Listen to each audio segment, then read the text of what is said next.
तर मनोज जरांगे पाटील आता पत्रकार परिषद घेत आहेत।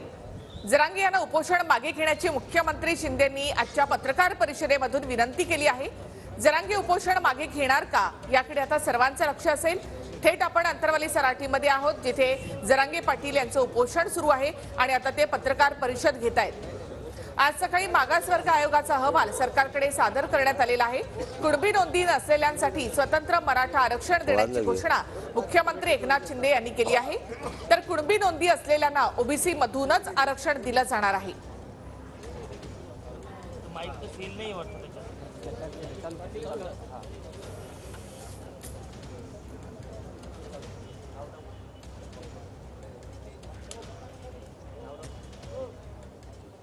करायचं का सुरुवात? आवाज वाढवायला थोडा।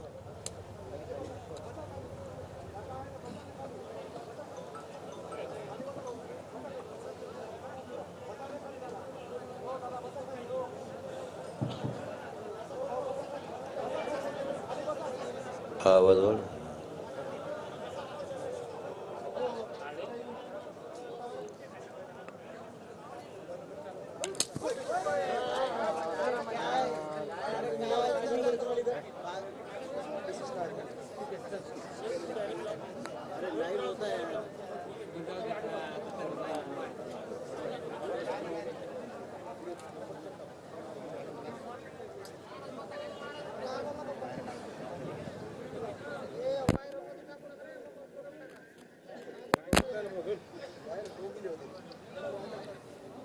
मनोज जरांगे पाटील यांची पत्रकार परिषद। आज मुख्यमंत्र्यांनी सुद्धा जरांगे पाटील यांना उपोषण मागे घेण्याची विनंती केली आहे। त्यावर आता जरांगे काय उत्तर देतात?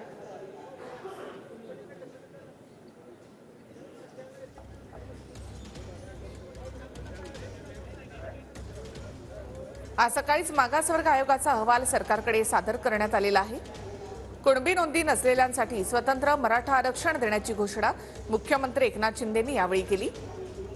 तर कुणबी नोंदी असलेल्यांना ओबीसी मधूनच आरक्षण दिलं जाणार आहे। आणि या संदर्भात मनोज जरांगे पाटील यांची पत्रकार परिषद। गेल्या 7 दिवसांपासून त्यांचं उपोषण सुरू आहे। सर्व पत्रकार बांधवांना नमस्कार।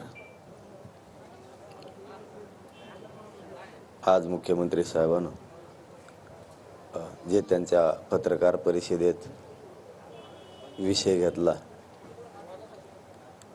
ते अत्यंत अगोदर महत्त्वाचं। आपण प्रेस कालच ठेवलेली, आपण त्यांची झाली म्हणून आपण नाही घेतलेली।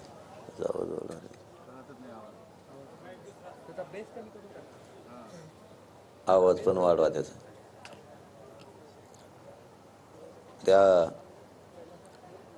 त्यांच्या अगोदरच आपली प्रेस ठरली होती, परंतु सकाळी त्यांची झाली म्हणून काही गोष्टी स्पष्ट झाल्यात। त्यांचं म्हणणं आहे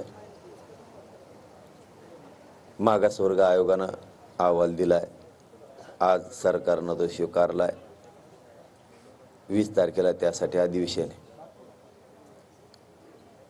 आणि ज्यांच्या कुणबी नोंदी सापडल्यात त्यांना कुणबी प्रमाणपत्र दिले जाणार आहे। ज्यांच्या नोंदी सापडल्यात त्यांना कुणबी प्रमाणपत्र दिले जाणार आहे। आणि हे जे आपण ओबीसीतून आता जो अहवाल ओबीसी मागासवर्ग आयोगानं दिलाय, नोंदी नसलेल्या मराठ्यांसाठी ते आरक्षण आहे असं त्यांचं म्हणणं आहे। आपलं म्हणणं स्पष्ट आहे त्यांना, आणि हेच त्यांनी मनात धरावं। जे कोणत्या 150 लोकांसाठी ते आरक्षण पाहिजे, 1-2 म्हणतात पाहिजे म्हणून,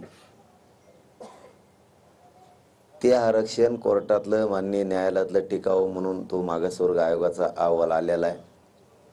आणि ह्याच राज्यातले गोरगरीब मराठी लढले आणि त्यांच्यामुळेच तो अहवाल आलाय, मागासवर्ग आयोगही गठीत झालेला आहे।